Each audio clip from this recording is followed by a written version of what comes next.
Hey, welcome back to the Personality Hacker Podcast. My name is Joel Mark Witt. And I'm Antonia Dodge. And we have a very special guest today with us. We've invited Beatrice Chestnut.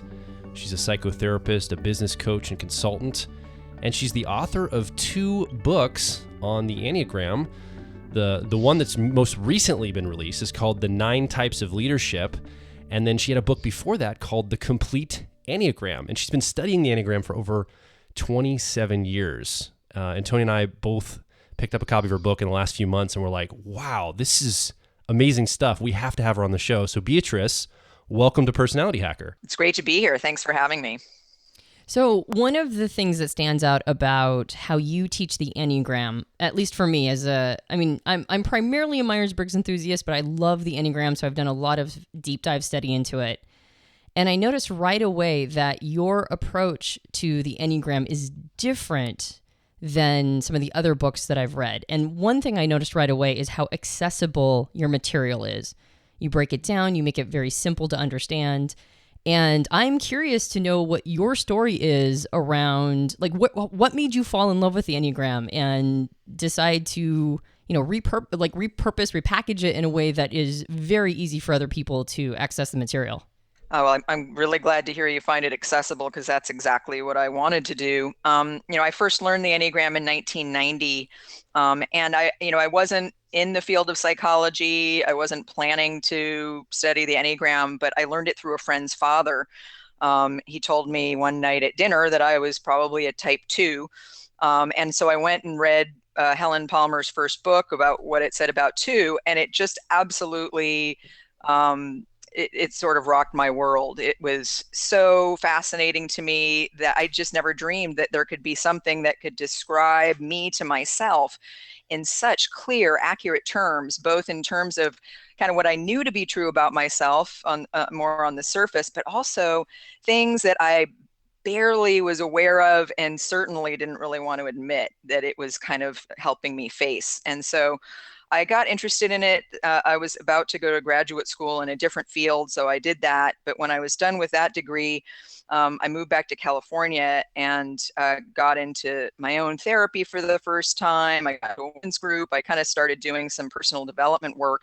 That was a lot motivated by the Enneagram and how interested I was in it and how much it really helped me. So that was sort of the early story. And then, as I was around in the Enneagram world for a while, I got certified as a teacher, and based on how much I liked the Enneagram, I actually decided to go back to school and become a therapist. And so I studied psychology, having known the Enneagram first. And so I really was sort of thinking in Enneagram terms all the time as I studied psychology, and then became a therapist. And, having clients and using the Enneagram in my mind to kind of understand them and find out the best ways to help them it just became part of the way I thought, and such a deep aspect of the work I was doing in the world. And there were a couple motivations in terms of writing my first book, The Complete Enneagram. One of them was I thought I had some things to say about the types that could make them more simple and accessible from the point of view of someone who was a working psychotherapist. So that was one thing. I felt like, some of the books hadn't been written by psychotherapists. Certainly Jerry Wagner's book is an exception, but I think came out a few years before mine. And so that was one thing. And then the other thing was I learned a different version of the subtype personalities, which we can talk about what that means in a minute, in 2004.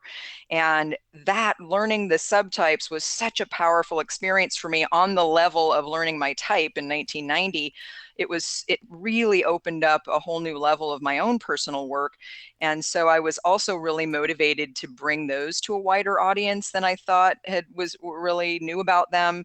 And so it was sort of that twofold, wanting to bring more people into the Enneagram and from the point of view of understanding the psychology of the types and how to work with that for self-improvement, and also wanting to bring the subtype information out to people who already knew the Enneagram but wanted sort of this added dimension or might be interested in it. Yeah. Now, what I'm hearing you say basically is, and I don't know the world to much degree, but in being a psychotherapist and coming to it from that framework, I'm guessing a lot of psychotherapists or a lot of people in that world, do they use tools like the Enneagram in their practice, or is that very unique to you coming from that framework? I was really surprised. I continue to be really surprised at that there are a lot of therapists who don't use the Enneagram. And I think it's partly a function of how we get trained, usually in certain methodologies or in certain theories. You become either sort of a somatic practitioner or you adhere to psychoanalysis or certain psychodynamic theories. And so I think people get kind of rooted in what they've learned. And so, when I was an intern, and it's hard being a therapy intern because you're, put in the position where people are coming to you for help and you're just learning how to help them. You don't really know yet. And I found it an incredible tool. I used to think of it as my secret weapon. And I used to say to my intern colleagues, you guys have to use this tool because it makes the whole process more comprehensible, and it helps you get to the heart of the matter with people very quickly and find out what's going to help them the fastest. Why? Why does it help so much? What have you found the usefulness from it? Well, I think it stems from the fact that the Enneagram personality types are such accurate descriptors of not only patterns of thinking, feeling, and behaving, but also how they all work together to provide kind of a defense in early life, a defensive system for dealing with the world that helps you survive in early life, but then becomes a kind of invisible, overly rigid way of being by the time you reach adulthood that is completely, unseen often. We don't know what our blind spots are. We don't know what we don't know. We think that our way of operating in the world is the way everyone operates, and we don't question it because it's so familiar to us and it's been around so long. And often it's what our strengths are based in, And so I found that you could just gain so much from understanding yourself through the Enneagram lens because it was such an accurate way of and such a clear way of understanding why I do what I do. Yeah. What I like about you taking the approach coming from a psychotherapist, meaning that you've actually had to, you've used this when working with clients, and I'm assuming you've given, strategies and recommendations for behavior based on this knowledge, and then you've had to get feedback then with your clients to determine whether or not it panned out for them. So what I like is that it's not left in the world of theory for you, or academia. Right, like when you've been using it actively and then getting real world feedback on whether or not the things that the advice you've been giving based on the system is actually working. Right, exactly. And it's interesting because you see people come into your office and you see the patterns in the people. So it's like people start to tell you their story and you start to see their type and you start to be able to, you kind of know what's coming. Now, of course, you have to always hold that very lightly because you don't want your beliefs about personality to cloud how you're seeing someone in all their authenticity. But you start seeing the same patterns over and over again. And so it gives you an even clearer sense of how here's a totally new person who's a completely unique individual, but they're also a 6 and their patterns are showing up in this same way that I've seen other 6s show up. But in the same way, at the same time, they're completely their own individual. Yeah. So I just want to take a moment here to talk to you, the audience member. If you don't know anything about the Enneagram, we have recorded podcasts in the past that are sort of primers that will give you a basis in the foundational or the fundamentals of the Enneagram. So my recommendation is to go back and check those out because I think we're going to go to a different space right now. We're going to talk a little bit about those instinctive variants and what you call the subtypes, Beatrice. And before we go deep into that, you mentioned that in 2004 you had an experience that, you had already felt the Enneagram was powerful, but then you had like another moment of a major aha. Can you describe that for us and talk about what was birthed from that aha for you? Sure, sure. So when I was studying the Enneagram in the 90s, from 1990 to 2004, the topic of subtypes would come up from time to time.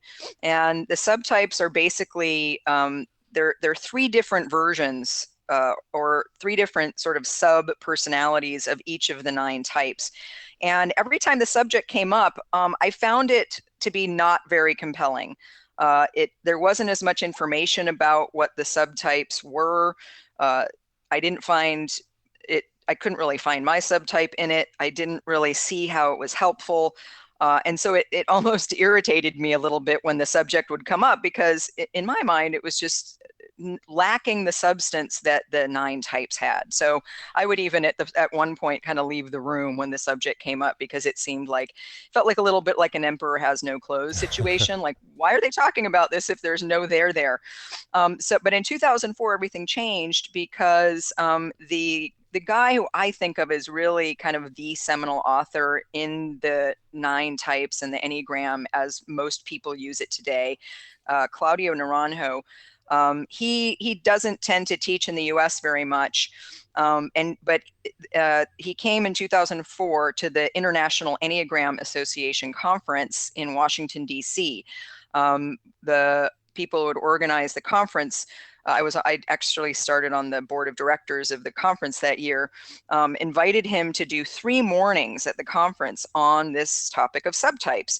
And sort of to bring his study of it that he had not really spoken about in the US for decades, probably since the early 70s, to the Enneagram community at this conference. So the first day he described all 27 subtypes, and this, again, that's the 3 versions of each of the 9 types, 3 ways they can manifest based on which of 3 instincts is dominant in you. The 3 instincts being for self-preservation, for relating socially in groups, and for one-to-one bonding. It's sometimes called sexual. So he brought about 15 of his colleagues with him, and the first morning described all 27. And I heard a substance in his descriptions of these sub-personalities at a level of detail and nuance that I had never heard before. And so I thought, so it really got my attention, because I had been thinking, I don't really get these subtypes things. But he described them in a way that I thought was just amazing. And so the next day they put us all into groups, and that was the day where they came up to me and told me what subtype they thought I was. So I knew I was a 2.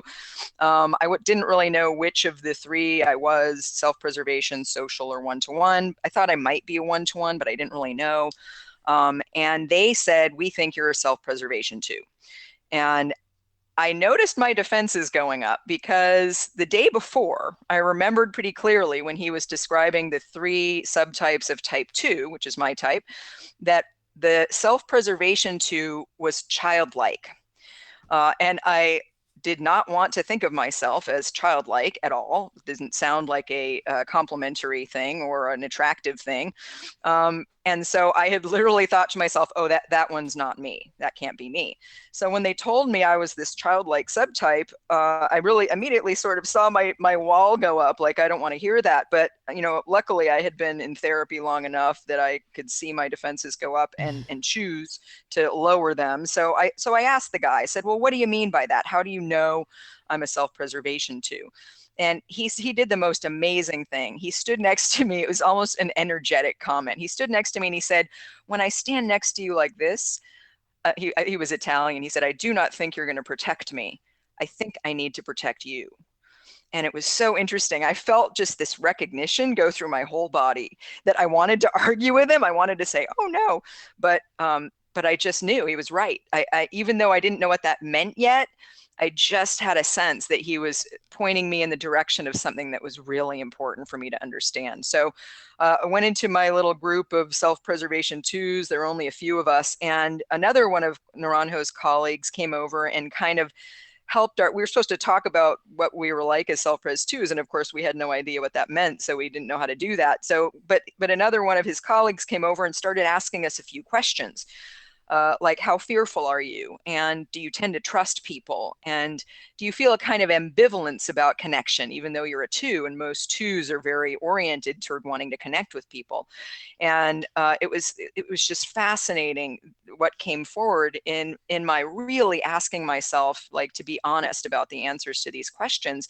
And what I realized is that I was a lot more fearful than I thought I was, that I trusted almost no one, even though if you'd asked me a few years before that if I trusted people, I would have said yes.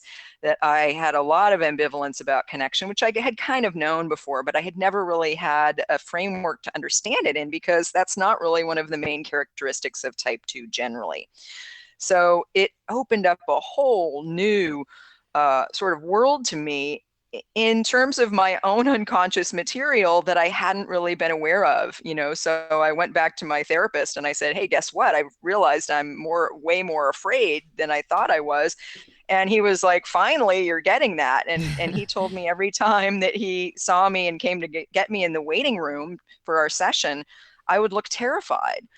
And I hadn't really been fully conscious of what was going on for me. So it was like a 2.0. It was like a whole new world in terms of me learning about myself in a lot of aspects that were really true, but that I hadn't really wanted to see or own. I mean, things that were kind of humiliating actually, and that were sort of more part of my unconscious way of being in the world. And it was a huge it was a huge opening in really understanding some of the things I needed to do to develop that I hadn't been seeing at all up until that point. Yeah, it shone a light on a dark place, which I think is the power of typology systems when they're done well. Would you be willing Right. to share some of the things that you did in order to, like what were some of the things that became clear that you needed to do in order to develop as an Enneagram 2 self-preservation? Sure. So, the three different kinds of twos, twos can, one of the things about twos is we can be sort of charming or seductive, because twos don't want to ask for what they need. Sometimes it's hard to know what you need, but it's certainly hard to ask for what you need from people. And so we tend to try to get what we need from people indirectly by charming them into having positive, rapport with us, into being in relationship in a positive way, in a friendly or more than friendly way. And so that what I learned is the self-preservation too is charming in the same way that a child is charming in the presence of grown-ups. Kind of, it's like a cute two. It's someone who, and it was fascinating because, for instance, one of the things Naranjo said about self-preservation twos is that they tend to be the teacher's pet. And all my life, I had been the teacher's pet. And so it was so weird to kind of see that and remember that and go, what is going on there? And so what I realized is there's a kind of remaining young as a way of kind of unconsciously evoking care from other people. So twos are kind of known as big caretakers of other people. What we're really good at is kind of sensing what other people need and providing that as a way of ingratiating ourselves in a way to create positive relationship. If I'm giving you things, if I'm supportive of you, if I'm friendly to you, you'll like me, is kind of the whole thing. So for me, I knew it was all about being likable, and I would feel a sense of well-being when people liked me. But I didn't see this aspect of kind of remaining young as a way of, as sort of the way of creating a character who people would like and want to take care of. So one of the things, for instance, I noticed about what was going on in my life at the time, and this is embarrassing to admit because I was, I think, around late 30s, early 40s, is that I was still being supported financially by my parents. Right. So and again, I think I would have thought of myself at the time as very independent and not really paying much attention to the fact that I was, getting some support from my parents. But I had to take a really hard look at that at the time. And so what I realized is, and this is one of the growth tasks of the self-preservation too, is a big part of what I needed to be focusing on was growing up. Right. So here I am kind of in late 30s, early 40s, and still being, in a way, kind of irresponsible not when I was in my 20s, I would like not pay my bills. I wouldn't pay my parking tickets and my car would get towed, and so, and unconsciously self-preservation twos don't want to take care of themselves because they want other people to do it. And again, it all roots back to sort of a childhood survival strategy, which is kind of like, well, often twos didn't get their emotional needs met as when they were young. And so it's kind of like taking an unconscious stance of, well, you didn't give me what I needed emotionally early on, so maybe it's kind of just and fair that you take care of me in other ways, financially, in other ways, even well into adulthood. So there was that unconscious dependency that I was maintaining, which wasn't good for me or anybody. So being able to realize, okay, I need to step into my power more. I need to be, more of the authority in my own life and not outsource that to someone else, as a way of kind of being stuck in this old way of being. I need to do things for myself more. I need to, create real independence and not just sort of a fantasy of independence in my life. That makes sense. Yeah, totally. So thank you, by the way, Beatrice, for being so forthcoming and transparent with everything you just said, because like you said, there's some personal growth stuff in there that you've obviously done a lot of work around to be able to share that with us publicly on the air. And I think this goes back to something that I think about the Enneagram. So, we talk a lot about the Myers-Briggs system and other typology systems, as well as the Enneagram here. And what it is about the Enneagram that is coming up for me as you're talking is I'm going, oh crap, I'm going to have to face my demons now. This isn't just about me identifying as like a Myers-Briggs type and how to grow. It feels like the Enneagram is going to dig up a bunch of the darkest parts of me, or the places I'm going to have to like look in the mirror at myself and confront myself in a way that I might not be wanting or willing or ready to do, like in the short term. That, like, I can see that being almost a place that pushes people away from doing this work. If you really want to use it to the growth path that you want to use it to, I think that could be really frightening. And just hearing you say this all of a sudden made me go, well, maybe I don't want to go down the Enneagram road. I had that reaction as you're talking. I mean, I do. Right. I do, but yeah. I'm terrified to get to my, like, if we start talking, well, I think we're going to define some terms here and start talking about maybe even my Enneagram type and Antonia's as well. And now maybe I'm a little hesitant to that because it's like, oh crap. Like, right. Am I going to have to open a vein or what? Yeah. Exactly. Yeah. So you listening, just hang with that, because I think that might come up for you if you start to go down this road. If you get Beatrice's book and you start studying this and you start going down this road, it might require you to face some things that are some of the deepest parts of maybe when you grew up, some of the wounding you had, some of the challenges you had to overcome, that this served you for, like Beatrice was talking about. But now it's become something that you are either dependent on, or maybe it's overstayed its welcome, or maybe it's just not being used the way that it can be used the best. So yeah. If you're feeling any of those feelings, I'm feeling them too, I guess is all I'm saying. Well, and I do want to say that if you use Myers-Briggs for personal development right, that will also happen. And at the same time, I think Enneagram is less forgiving. Like Myers-Briggs will let you avoid it forever if you want to. But I think the Enneagram doesn't let you off the hook as easy. Like that is the work. Yeah, that is the work. And so I think that's one of the reasons why Enneagram can be a little intimidating. So you were talking about defining terms, Joel, and Beatrice, we mentioned just a little bit in like a conversation we had before we started the podcast, that one of the things that's a little complicated when you talk about things like subtypes and instinctive variants is that first you have to define even what you're talking about, like define the terms to begin with. So can you help us get a little clarity around what some of these terms mean as they relate to the 9 different types? Because there's some reconciliation with the current, like the Enneagram community has some different ways of talking about this, right? Yeah. Right. Yeah, that's one of the tricky things about this subtype level of the Enneagram is that it's been a little confusing for a lot of Enneagram students because different teachers talk about it in different ways and use different terms and different names and different language. And so one of the reasons I wrote the book was to sort of try to make the complex subject of the Enneagram generally, and also the subtypes, more comprehensible for people and to bring some clarity to what's been kind of a confusing topic.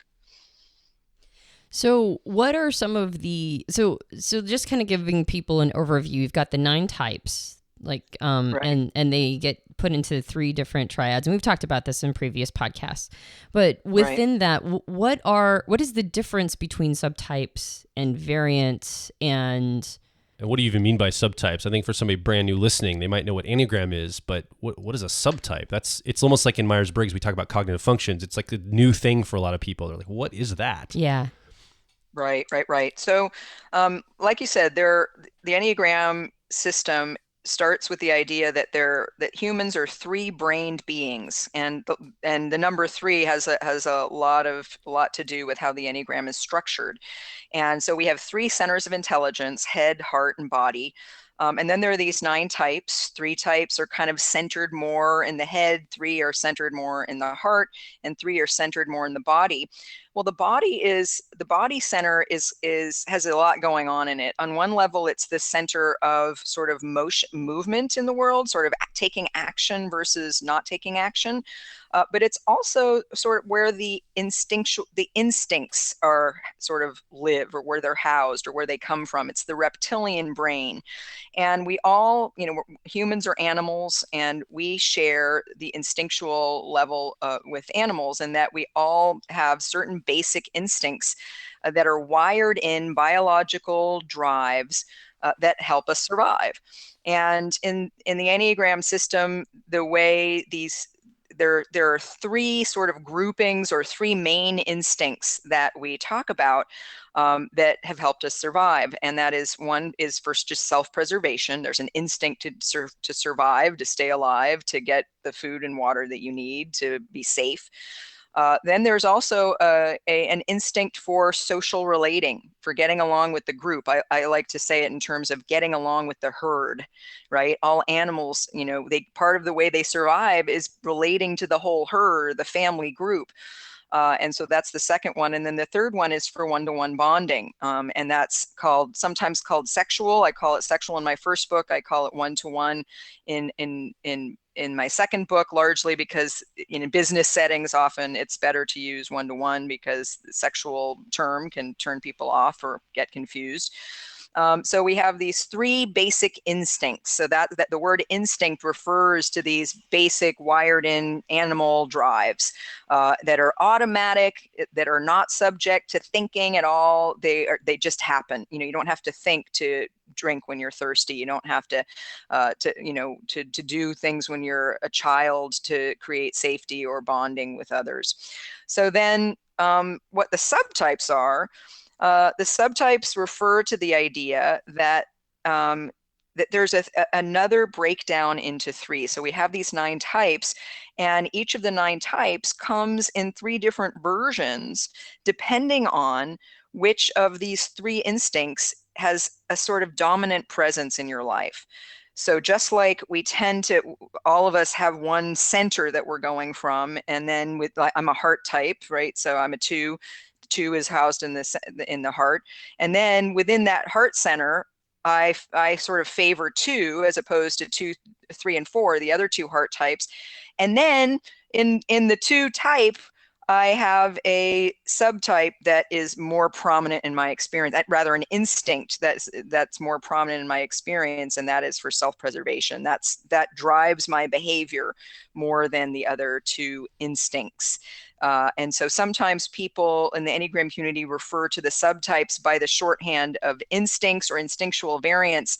But I think that confuses matters, because really what we're referring to when we're talking about instincts are these biological drives. And in the Enneagram system, they refer to these 3 specific categories of instinctual drives: self-preservation, social, and one-to-one. Okay, so just to make sure that I've got it.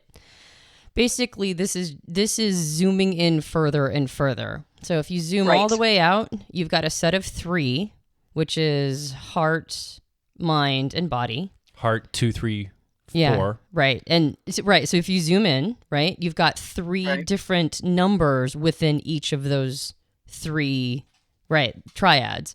So like you just said, Joel. Sorry, I hijacked your okay. logic. I'm just excited and jumping. Go ahead. Yeah. So yeah, all the way zoomed out, you've got 3 centers. You zoom in 1 level, and then you've got 3 within the 3 centers, which means 9. And then you zoom in 1 layer closer, and then each of those threes have three types or subtypes within them. And so you end up with 27 in total. And one of the things, the terminology that you're trying to avoid is calling self-preservation, social, and one-to-one as subtypes. Those are not subtypes. Those are variants. But when you marry... Those are instincts. They're instincts, right? Excuse me. So when you have those three instincts and then you do the math, you overlay them onto the 9 and end up with 27, now you have subtypes. It's the 27 that are subtypes, and then on the side is the model of the 3 instincts. So the ingredients then for myself, if I'm an Enneagram 6, that's how I identify, and let's say the other ingredient is sexual or one-to-one, I mix 6 and one-to-one sexual together, and the outcome of that, the equation of that, equals my subtype. Exactly. And so that makes you a specific kind of 6 that looks different than the other 2 sixes, one that maybe has a more prominent social instinct or a more prominent self-preservation instinct. So just to get an idea of how different these subtypes can look, would you be willing to do a little bit of a deep dive into Joel's type and my type to talk about how 6s can show up in 3 different subtypes, and 3s can, which is my type, 3s can show up in 3 different subtypes? Right. And before that, I want to say one more thing about this. So I think one of the reasons that there are different versions of the subtypes out there is because before we had the approach to the subtypes that I write about and talk about, I think people did more of a kind of an addition, like, well, I'm a 6 and I tend to be very bonded with my partner, or I'm very keyed in these to one-to-one relationships, so I must be a one-to-one 6. But the approach I'm using here is less about addition and more about alchemy. It's more like almost an interesting mix or multiplication of what do you get when you have 6 and the one-to-one instinct. It might show up different than you imagine it will, and so I kind of want to add that in there. Oh, I'm so glad you did, because I love how you explain the system. I mean, like, as a total typology nerd, it makes me super horny. So anytime you want to like jump in and make a clarification like that, please do. Okay. Great. So going back to your first question. So would you like me to just describe the 3 different 6s? Would that be a good way to do this? Sure. And you also might want to, with your 2 as well, you could talk about how maybe you would have showed up differently with the different subtypes. I don't know if we have enough time for all of that. Well, let's just start with 6. Let's do that, and we can route back to you if we've got time. I don't know. And one of the reasons why I'm thinking about doing that is because, I mean, we've self-diagnosed as these subtypes, and it's based on, reading your book and finding some descriptors that are, for me, the 3 one-to-one or sexual subtypes seem to hit me pretty dead on. But at the same time, we're not experts in the Enneagram like we are in Myers-Briggs. So we might have an interesting piece of information surface as you talk about it that has us like maybe getting more calibrated to a different type. So that's one of the reasons why I think it would be interesting to talk about. Agreed. Yeah. If you'd be willing. Yeah. Sure. Okay. So talking about type 6. Now, type 6 is a particularly interesting set of 3 subtypes because they're so different from one another. And this also occurs in type 4, where they look different. They're really different. And to the point where Claudio Naranjo, the source of this version of the subtypes, he says you almost can't even talk about 1/6.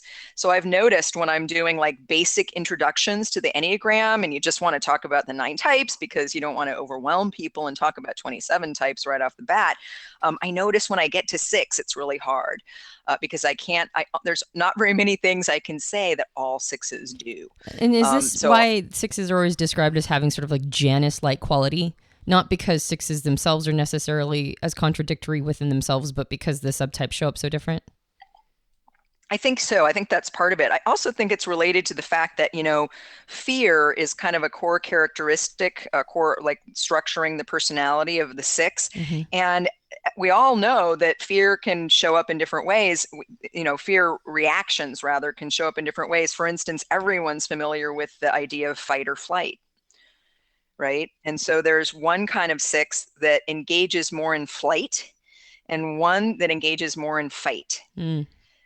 And then there's a third kind that engages more in sort of finding a protective authority so they can feel safe. So there are these three kinds of sixes are based in a certain way on three very different ways of trying to manage fear and anxiety. That makes sense. So how do they show up, each of these types? Okay, so the self-preservation six shows up as a very warm, friendly person. So this is someone who is more actively aware of their fear.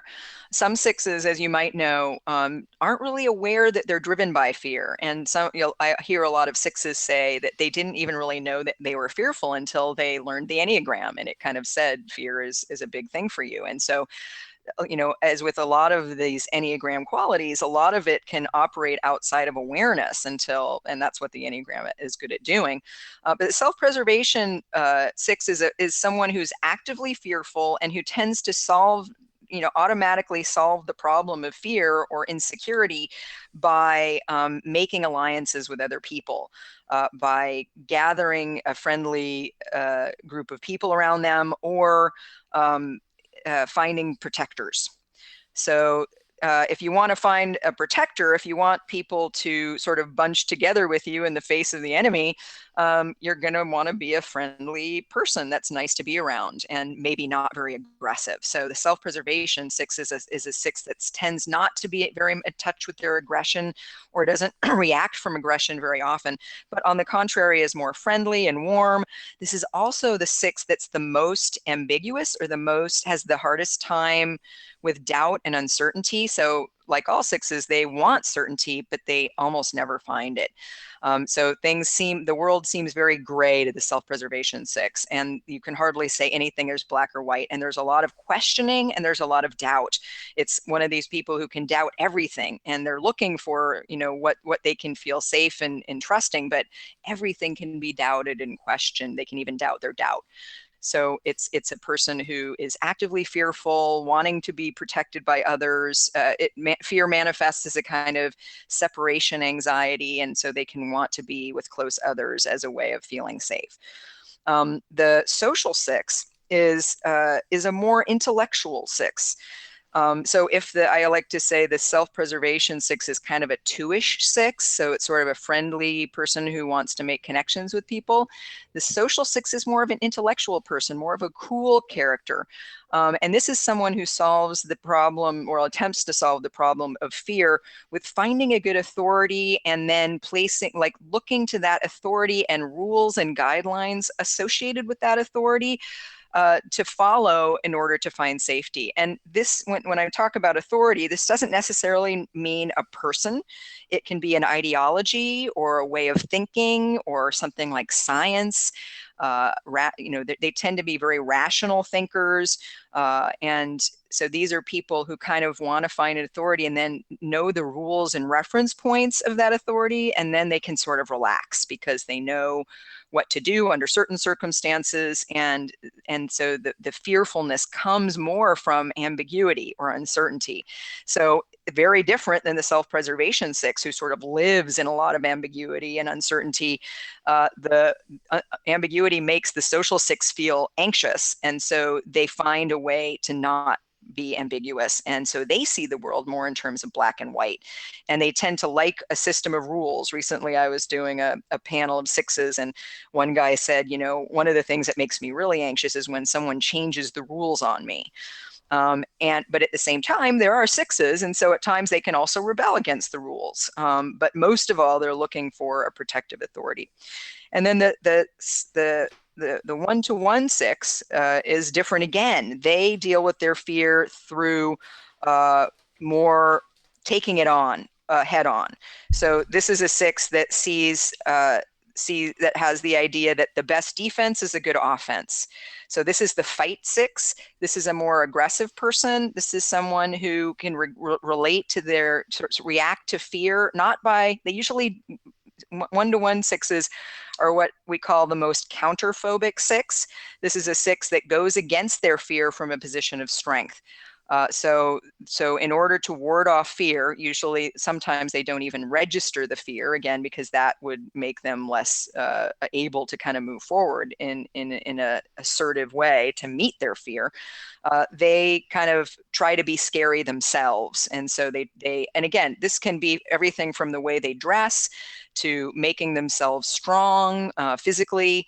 And they kind of move in the world in a way that is threatening to others, intimidating. And again, oftentimes they're not really thinking about this or trying to be intimidating. It's just sort of the way they hold themselves. And they tend not to trust very many people. They mainly trust themselves.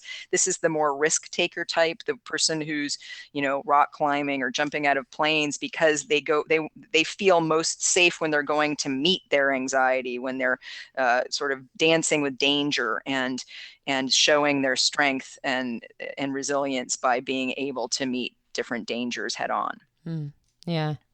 I think your self-diagnosis, Joel, of the 1-to-1-6 still sounds pretty spot on. as you're talking about that, just indulge me for a moment here. I do want to be physically strong. Like, in fact, that's one of my projects for the next year, is to try to work on my physical health and strength. But I think, like, as you're talking, can it manifest through wanting to control lots of resource and direction of, like, for example, Personality Hackers, a company, or business in the business world? I'm guessing it can manifest itself through strength in, like, resource and business acumen and the ability to make things happen in that world too. I'm guessing that could translate, right? Yeah, absolutely. And I find that a lot of 1-to-1-6s often relate to 3 a lot, because they can be doers who kind of are wanting to be powerful in the world as a way of exhibiting strength. Yeah, we've talked about that actually, Joel, like your desire to be dominant in all situations. Like, it's just this. Yeah, but friendly. I mean, I don't want to be yeah. a jerk about it, but I do want to be in charge a lot. Like, I have a better experience when I'm the one controlling the frame. For some reason, that's how I like to show up in that way. So I don't know. I'm guessing. So this all seems about right for the self-diagnosis so far. Yeah. Well, and I guess the question I would have is what advice would you give to somebody of that subtype? Since we're talking about Joel, that, for personal development projects, for becoming the best version of this particular subtype of the 1-to-1-6, what would be the best advice? Right. Well, I mean, what you can probably already hear, one thing to point out right away is that there'll be different advice for each of these 3 types of 6s. So one of the things it highlights is, if you're a coach or you're someone that works with people using the Enneagram, one size does not fit all, even among the 3 6s or any of the other subtypes. So for the 1-to-1-6, it's a lot about getting in touch with vulnerability and fear, first of all, because oftentimes 1-to-1-6 will act from fear, but without any consciousness of the fear that's motivating what they're doing. So they may act in a powerful way or to take control, but because the sort of root motive of that isn't always clear to that person, they can get in trouble. So someone can be acting aggressively and not realize that they're acting aggressively to the degree to which they feel vulnerable and unsafe. And so in order to moderate the aggression, because it's a lot about doing things consciously and moderating tendencies that can get out of hand, you're going to want to understand where it's coming from and what the real root of it is, so that you're not just acting out in ways that you don't understand yourself. And the more the idea is, the more you understand that what your vulnerability feels like and how it motivates you and what you do in response, the more you'll be able to, be more choiceful and conscious about the things that you're doing. And so for the 1-to-1, it's like recognizing the vulnerability and the fear that often they just kind of skip over, and knowing that's underneath there, and having a lot of compassion for yourself around any fear or vulnerability, and learning to be more comfortable with it, learning to communicate about it with others, and again, the more learning to get really aware of what triggers it, and then what you do in response, and slow that whole thing down so that you can be more aware of, okay, maybe I don't want to need to be in control in this situation, or maybe it's good not to have aggressive response here, as opposed to having it be more of a knee-jerk thing. Yeah.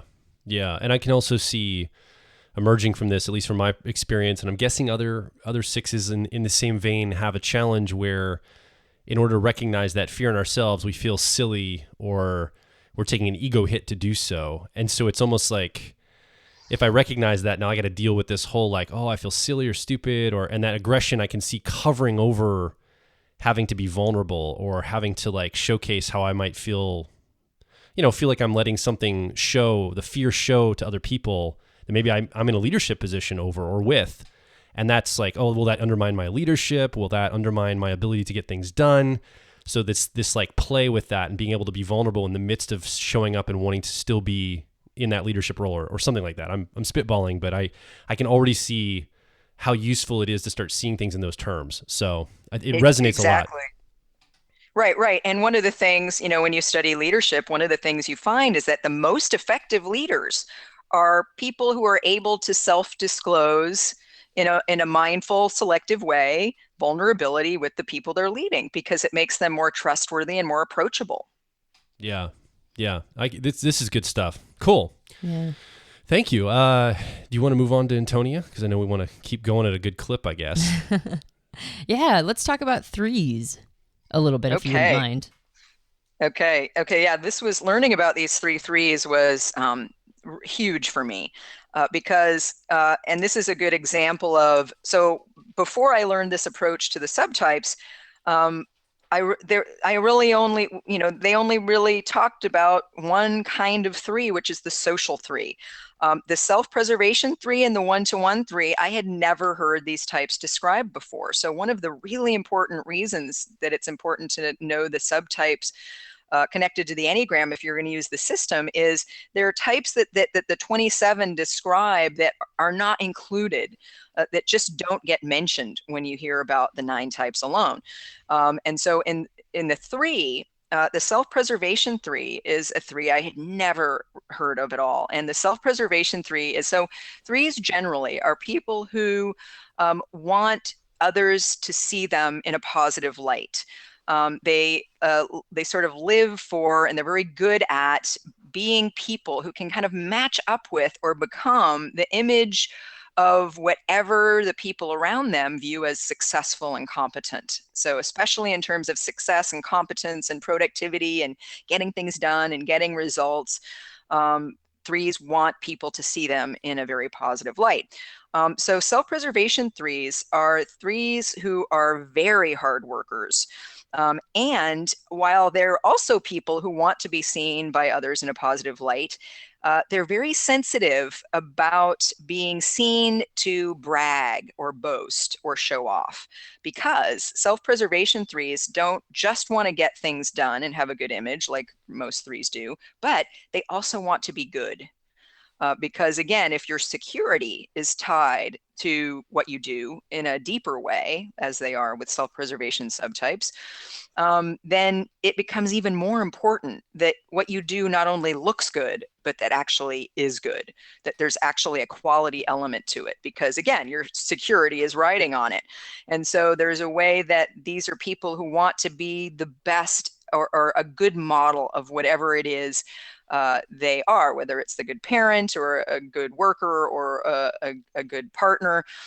They want to be seen as a good model of that, as determined by social consensus. And so they want to be virtuous, self-preservation threes. And if you're going to be virtuous, it means not being vain or not being someone who, in an obvious way, wants other people to see them in a positive light, right? So these are people who, Naranjo says, have vanity for having no vanity. So vanity is a core issue for threes. Again, it's that wanting to be seen positively in the eyes of others. And so the self-preservation three wants to be seen in a positive light, but doesn't want to admit it, or feels awkward and embarrassed about that. And so I can't tell you how many self-preservation threes have told me that because a lot of threes are often are very successful because they work really hard and are very achievement oriented. And I often hear self-preservation threes say something along the lines of, I used to have a Mercedes, but I was embarrassed to drive it because I was embarrassed to be seen in it because it's this icon of success, but I'm sensitive to being too ostentatious or obvious about my success. And so I traded it in for a Prius. So there's a way that they're they're uncomfortable wearing names, designer names on their, because again, it's this sensitivity, wanting to be seen as virtuous and good, which means not being seen as too vain. And there are also people who probably are the biggest workaholics on the Enneagram, because again, not only are they competent doers like most threes are, but they have this added element of a kind of fear, anxiety about material security. And often these are people who learn to be doers early on in life. So sometimes the archetypal protector or provider, which is the father, wasn't there in some way or was ineffectual. And so learn that they kind of have to make it happen themselves. And so these tend to be people who get a lot done, who are very successful, who work really, really, really hard, very autonomous, self-sufficient people, but also people who have the hardest time slowing down and making time for themselves and making time for self-care. And so you can already hear where the developmental path is going to focus for that three. So then the social three is not as concerned as they're not embarrassed about wanting to look good. This is the three that most of us have heard about, that likes recognition, that likes to be on stage. And the social three likes that, the self-preservation three likes that too, but doesn't want to be obvious about it. But the social three is more out there and really good at looking good. Sometimes you can't, they have a kind of a flawless appearance, but more of a corporate mentality, more wanting to look good, and it doesn't necessarily have to be perfect. But as long as it looks good. Someone who's a more competitive person. People sometimes think all threes are competitive, but it's really the social three that's most competitive. Self-preservation threes say they compete against their own past record. And one-to-one threes, as we'll see, are more relationship oriented. And so sometimes it doesn't really make sense to them to be super competitive, because even though they are to an extent, because they're very supportive of others. And so they don't want to be competing against everyone else, because they tend to be, sort of rooting for, cheering on the people that surround them as well. But for the social three, it's a lot about being on stage, on doing what's good for the group or the company. And they tend to be a more aggressive, more competitive three, more out there, more sort of bigger, larger than life, looks a little bit more. So if the self-preservation three can look a little one-ish because they want to look good, a little bit like a type 1, the social three can, especially in men, can sometimes be confused with a type 8, because it's a leader type. It's someone who wants to be in charge. It's someone who is more out there competing on stage and really relishing the experience of getting everyone's applause. Yeah. Yeah, I had a hard time Well, I was just going to mention that it took me a while to self-diagnose as a 3, because that was the 3 description I read a lot, and I didn't identify with that one. Yeah. And I find that's really true. And when I'm bringing the Enneagram into a business setting and I'm helping people find their type in the beginning, some of the type descriptions about 3 are written in terms of the social 3. And so the people will say, well, I don't relate to that. And so often I have to describe the 3 subtypes at the beginning of the 3, just to let someone know, well, you can be a 3 and not be super competitive or super out there, partly because there are these 2 different versions that are a bit different. And the one-to-one is different again, in that this is a person who is very focused on presenting an attractive image and on relationships, and especially on supporting others. And so in many ways, one-to-one threes, even though they're very hardworking and in the same way that the other threes are, they often feel like their success is tied more to other people's success. So they feel like they've had a big win if, like, someone they're supporting has a big win. And they often get into roles where they're in, supporting other people and working very hard on the behalf of other people. So a lot about being attractive and attracting partners and positive relationships, but then working really hard, so that others succeed and not just themselves. Can that also show up as in the one-to-one subtype, or I'm getting that terminology correct, right? Yes.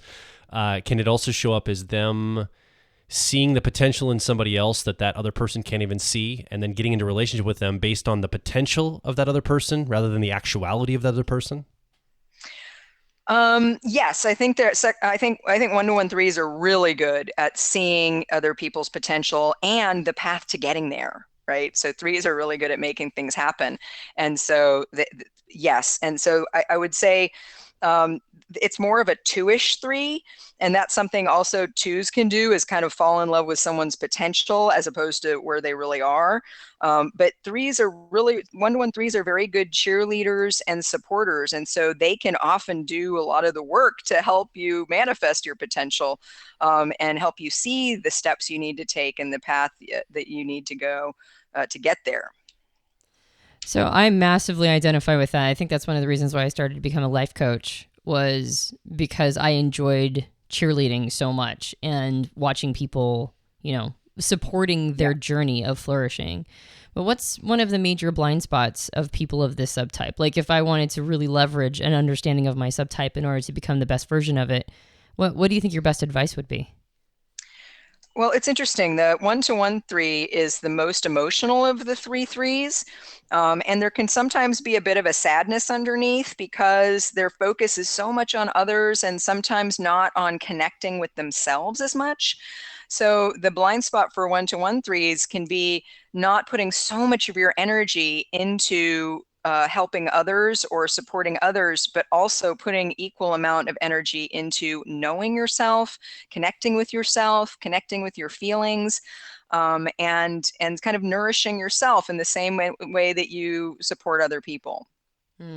Yeah, I can definitely resonate with that. And not even because that, when we talk about things like that, you make sure that you're also putting on your own oxygen mask. And I think there's this sort of sense of that's very noble. We've turned it into a virtue to deny the self and worry about other people. So it can almost sound really, really good. But for me personally, and just in the spirit of transparency, that usually means that I've been ignoring myself to a point where that now I'm incapable of being even close to my best self. I'll go into I'll emotionally explode, or I'll build these narratives and stories about how people are against me, or I'll just feel a general sense of, like you said, sadness, this undercurrent of sadness that it's very difficult to remove myself from. So I've started to see all of that as very much a vice of mine, not a virtue at all. And that it's, I can really tell how the narrative sounds good of denying the self in behalf of others, but it actually ends up being very much a crutch. And that is, understanding what my emotional experience is, just being in touch with what I'm feeling while I'm feeling it, which is a massive blind spot for me. That's one of the reasons why I was super attracted to Joel, is Joel's very good at that. He's very good at identifying emotions. He'll know I'm feeling something before I'm feeling it. He'll be like, "You okay?" And I'm like, "I'm fine." And he's like, "Nah, I don't think you're fine."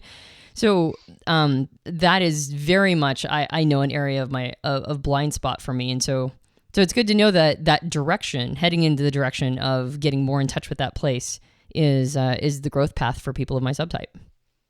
Absolutely, yeah. And one-to-one threes can be quite disconnected from themselves, even while they can be connected to other people. And so, and also, I think, like you're saying, threes often get rewarded for what their personality style it motivates them to do in the world, but too much of a good thing in the Enneagram becomes a bad thing, right? So too much caretaking of others, too much supporting others, especially to the neglect of yourself, becomes a not very good thing. And so absolutely, for someone like you, it's going to be really, really important for you to make sure and leave time and space for you to connect more with yourself in whatever ways you might need to. So I know that we're going to have to wrap this up. I mean, I personally would go through all 27 subtypes if we had the time and the space for it, because I find this infinitely interesting. Maybe someday.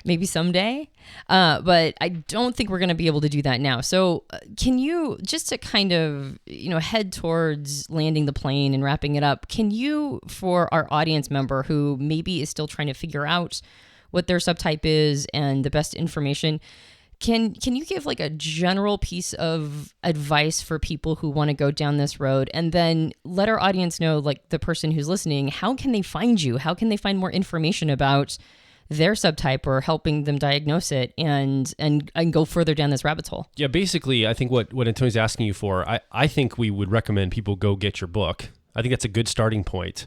And then once they get your book, I'm brand new. I'm listening right now to the three of us talk. I want to go get your book. And then how do I best use that? How do I just read it? Or is there a way that I can apply it to my life the best way possible? So the first book, The Complete Enneagram, I mean, I really designed it, hopefully to be kind of a step-by-step guide about what is the Enneagram, how do you use it, how do you get into it?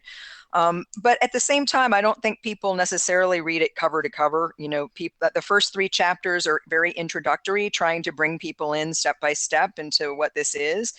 But each of the chapters about the types are divided into 3 sections. One is the first, just what is this type like in terms of its focus of attention and its defense mechanisms and its view of the world and its basic characteristics. And then the second piece of each type chapter is about the 3 subtypes. So there's a couple pages of description and also something written by a person of that subtype describing their own experience. So it's not just me telling you what someone's type and subtype, telling you about a subtype that I can't know from the inside because that's not mine, but someone who is that type. And then the third section of each type chapter is about, okay, now that you know a little bit about your type and subtype, how do you make that work for you? What's some of the work that you can do? What might you focus on in terms of self-observation, which is the first step for using the Enneagram, is starting to see, okay, how do I see these patterns showing up in my life? And, a lot of people, when they learn the Enneagram, they want to take a test, like most of us would, and sort of find out what their type is that way. But with the Enneagram, it's a bit tricky because a lot of the tests that are available online and things are not very accurate. So if you do take a test, I would just say really hold the results lightly. Use it as one data point as opposed to the final answer. And then really look at, read the book and see, how does this relate to me? And maybe ask people who know you really well, because part of the tricky part about finding your type is that we all have blind spots, and the Enneagram shows you those blind spots. Sometimes, as you were saying, Joel, in kind of an uncomfortable way. But once you find being honest with yourself about which of these descriptions do I relate to the most, and you will relate to more than one type usually, because the Enneagram maps the complexity of the human personality quite well, and we're complex, and you usually will relate to more than one type because your type has access to both the wing points, which are the types right next to you, and other types that you're connected to in the diagram. But I think there's no better way to really find yourself other than just really doing some reading and some reflecting and taking the time to kind of really use it as a jumping off point for a deeper self-exploration. Yeah. Well, and I think that our audience that is into typology is savvy enough to know that taking an online test is a starting point, not the destination, because the same phenomenon occurs in the Myers-Briggs system as well. So I think that's that is a good reminder. Where can people find more about you? I'm guessing they could find your books, both your books. And what's the title of the second book again? The newest book you just released is called The 9 Types of Leadership: Mastering the Art of People in the 21st Century Workplace. Yeah, I wanted to make sure you got that in there because I knew the subtitle was long. I wanted to make sure it was accurate. Both can be found on major booksellers, online and Amazon, I'm guessing. All of those normal locations you'd find a book. Where can people find, you have a website, right? Could you give us your website where people can start their journey in finding more about you, your practice, your books, all the things that you do, Beatrice? Sure. My website is just beatricechestnut.com. And you can find some Enneagram resources there, descriptions of the types, the list of workshops that I do all over, and I'll be posting more and more blogs and adding more information there all the time. Okay, great. And we'll have a link in the show notes too. Yeah, exactly. We'll have a link to all of this. Yeah, in the podcast notes. I just really want to thank you so much for taking your time to be on our podcast today and sharing your 27 years of research and all of the ahas that you've gotten on this wonderful subject, complex but very accessible the way that you teach it on the Enneagram. Thank you so much. It's been really great talking to you both about this. Yeah, I have to say, you sound so professional. I've heard you on other interviewed shows, and when I hear somebody that sounds so professional, so articulate, so put together, I always have to talk to them in real person to know that if that's a construction and they're actually not a good person and they're just like constructing all this, or if they're like, or if it's coming from like a place of legitimate, like embodied goodness and authenticity and realness. And I can say, just talking to you beforehand, before we started recording, your laughter, the way you show up and just you own yourself, command of the material, everything about you oozes authenticity. Somebody that I feel instantly I can trust around this. Yeah. Like your knowledge, you're not shying it on. If you didn't know something, you'd say it. Yeah. And I just really appreciate that about you. Yeah. I wish more people showed up the way you're showing up, because I think it's amazing how you're showing up to the world presenting this information. I just want to make a comment about that I really like your energy too, not just what you're saying, but who you are. So thank you. Wow, thank you. That's a huge, huge compliment. I really believe you need to walk the talk if you're doing this stuff. And so I really appreciate that. Thank you. Yeah, you're the real deal for sure. So what do you think? You've been listening to Antonia, myself, and Beatrice talk about the Enneagram. Maybe you've got some experience in the Enneagram. Maybe you've read some books. You've been around the world. Maybe you've gone really deep into the Enneagram and you've got some thoughts or questions, some nuances, things you heard today. You're like, well, I've never heard it presented that way before. I've got tons of questions now. Come over to personalityhacker.com, ask a question or leave a comment directly below this show. Let's get a discussion started. You don't have a microphone right now. Your microphone is coming over to the website, leaving a comment, asking a question, and being part of an emerging discussion. And in fact, if you want to join a community of like minds, we'd love to see you over at facebook.com/personalityhacker or twitter.com/personalityhack, HACK. They wouldn't let us put the whole hacker in there. Join the community of people that want to talk about this stuff with us. Join in and be a part of the community this week around the Enneagram. Yeah, and if you enjoyed this podcast, you can subscribe to us on iTunes and various Android platforms. And if you would be willing to leave us a rating and review on iTunes, that would help us out a lot.